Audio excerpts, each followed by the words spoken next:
Rat Pack was a short I developed for a digital storytelling class I took at my college during the fall 2025 semester. It's a short that revolves around Rita, another character of mine stealing a treasure from a museum. This treasure in specific is a heirloom that Rita's family lost oh so long ago. You may know Rita from this one short story I developed titled Mixo and Rita. It was made back in 2021 and it was exclusive to Toy House. If you haven't heard of it, I don't blame you. Who uses Toy House? But besides that, I will leave a link in the description for those who want to read the story. But that's besides the point. How the hell did I develop Rat Pack in less than 2 months? Well, to answer that question, we'll just need to go through the basic process of making animation, starting with... Pre-production on Rat Pack started all the way back in August of 2025, and initially wasn't even going to include Rita. It was just another unnamed rat character that I made on the spot for the fun of it. The initial design concept for this rat character looked a lot like Wario if he was a rat girl, and I honestly kind of dig this design and I kind of want to use it for other projects, but for Rat Pack, it was gonna be my first animation, my first full animation to be more specific, so I didn't really want to animate something this complex yet. So I went with a character I'm familiar with named Rita. Why? I don't know, because it fit the theme of rats. I think the actual reason why I put Rita as the main character of Rat Pack was because I wanted to expand on her story and background as opposed to what I portrayed her like in Mixo and Rita, which you should read in the description, by the way. But yeah, I think a big part of me wanted to make sure that Rita had a little bit more lore going on with her, and I felt like, hey, maybe now would be a good time to expand on our story. Other than that little detail, the characters were kept consistent through and through, with Rita, Stabby, and the unnamed guard dog, which were all kept on throughout the project. At least after the concepts. Originally, I was gonna have a mole character in there as well, you know, to fit with the whole rodent theming, but that was eventually scrapped, along with the rat girl who was shaped like Wario, but you know how it is. It happens to the best of us. Now, of course, no animation is complete without its references and inspirations, which is why I'd like to introduce the next segment of this video. The title says it all. Throughout the development of this short, there were 3 major things I took inspiration from. Anton Blast from 2024, Lupin the Third: The Mystery of Mamo from 1978, or was it 1978, and Dreams, the Japanese film about dreams from 1990. Anton Blast and Lupin the Third were both very big hyperfixations for me at the time, and I wanted to put them in since those were my interests, and I wanted to make this assignment fun while it lasted. So basically, the first half of this project was a love letter to my hyperfixations, and the second half was absolute hell, which I'll get into later. But for now, let's just talk about some dreams. Released in 1990, Dreams was an anthology film of 8 different stories about various dreams the director, Akira Kurosawa, had. I had never watched or had an interest in the film until the class actually began. But there was one segment in the film that I took inspiration from for Rat Pack: Crows.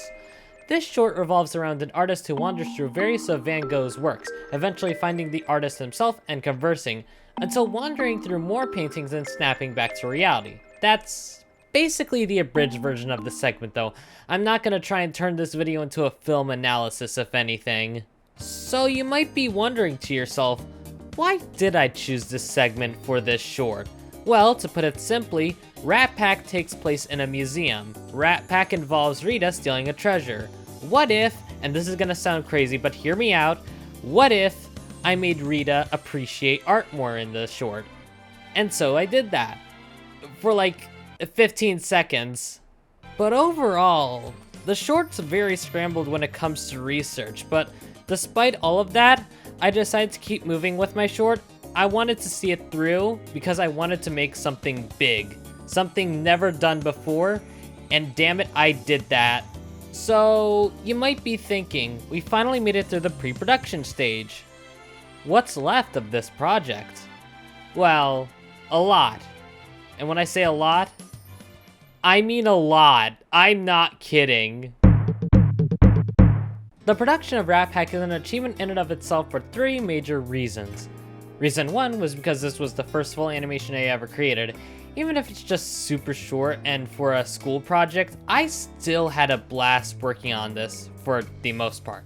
Reason 2 was because this was the project that put my skills as an artist to the test. And reason 3 was because it was the project that motivated me to start considering animation as a new hobby, or just as a career in general. But, you know, how did this all happen? How did I start figuring all this out?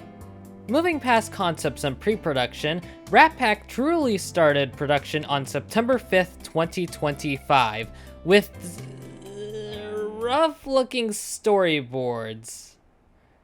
Yeah, they weren't up to scuff. Same goes for the animatic. It's at least acceptable? I mean, anything can be an animatic when you think about it, right? Or am I wrong? I don't know. After that, the animation process would finally begin at the beginning of October. And this would be the most painful month and a half I would ever experience in my life. Because not only would I have to juggle college, but now I'd have to start animating this whole behemoth of a project. At least it wasn't longer. I mean, if you're wondering why there weren't any videos back then, well, there's your answer. You know, throughout the project's lifespan, I would just slack off and procrastinate throughout the animation process. I'd probably get a sketch or two in before finally giving out and doing something else with my life, but oftentimes, I'd try to spend many nights attempting to pull all-nighters, but I just didn't see myself getting through it. It wouldn't be until the last week where I'd have to start pulling all-nighters and truly locking in. But it was so bad I had to start skipping classes just to get the animation done on time. And, well, I did, but at the cost of my mental health, so yay Pigeon for getting your animation done. Well, at least it can't get any worse than that. Post-production of the short mainly consists of promotional art that I did for it on a whim, just kinda like did it quickly and got it out there. In fact, I was so proud of this short and getting it done, I did an early screening of it with some friends online, but eventually on November 19th, I finished the short, and the next day, it was showcased at our college's storytelling showcase. Honestly, the showcase itself was really fun. Just getting to talk to my peers and my colleagues throughout the semester was just nice to see and hear. Just a lot of fun and entertaining shorts overall, and while I didn't officially win an award for best animation like it was supposed to, because, you know, I'm the greatest artist of all time that deserves all the achievements and awards for No, I'm joking. It did win the audience's heart via the Audience Choice Award. I didn't celebrate my victory too much, but deep down there was something in me that spoke volumes over everything else. Keep creating PalmtreePigeon. You'll be the next Rubber Ross with Game Overs in no time. After I completed Rat Pack as a project, there's a few more questions I want to ask myself. Was there anything I ever learned from Rat Pack? Well, yeah, first off, I'm actually talented and goated with the sauce, but that's besides the point. Second off, I'm actually kind of talented when it comes to making things. Like, my art is genuinely so good, and it's great, and I appreciate having this art style. It's like, it's something I grew up with, and it's something I want to continue developing throughout the years. Like, who knows, maybe I might make realistic art of my Sona. You'll never know. I'll never tell when it happens. I just gotta keep you on your toes, y'all. Next question. Would I want to make another animated short? And the answer to that is yes, I would love to, just not right now because I'm still recovering from Rat Pack fever. Yes, in the end, Rat Pack was worth it to make, but at the same time, there were a lot of troubled bits throughout the development of the short. And yeah, I would love to share it online with y'all, but it's somewhere out there. But if I were to share it online, it'd probably have to be remastered and enhanced for, like, audiences online, just so it's good enough. Like, I love Rat Pack in its current state, but it's just not good enough. It's missing that little pizzazz to it. And I'm gonna have to get that pizzazz soon, so stay tuned for that. Before I end off today's video, is there one more lesson I could offer for my audience? To put it simply, keep making what you love, keep an open mind when sharing creative things, and don't let the freaks deter you from expressing your creativity, because at the end of the day, it's your creativity. You get to decide what you do with it, whether it be create videos, create art, create games, music, etc.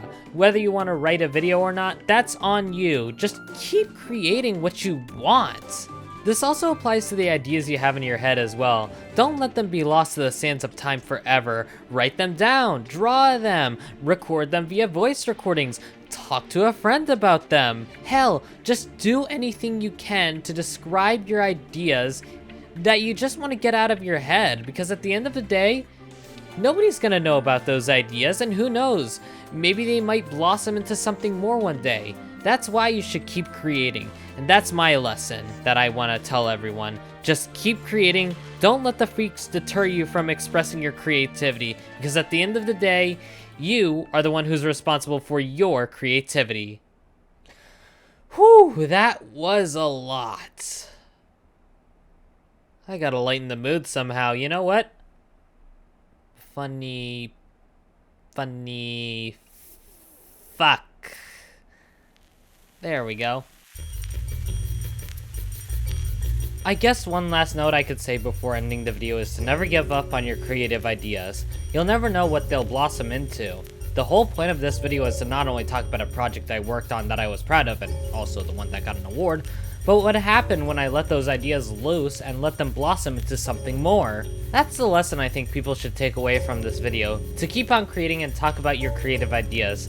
At the end of the day, you're the one responsible for those ideas and making them, so don't just give up on them.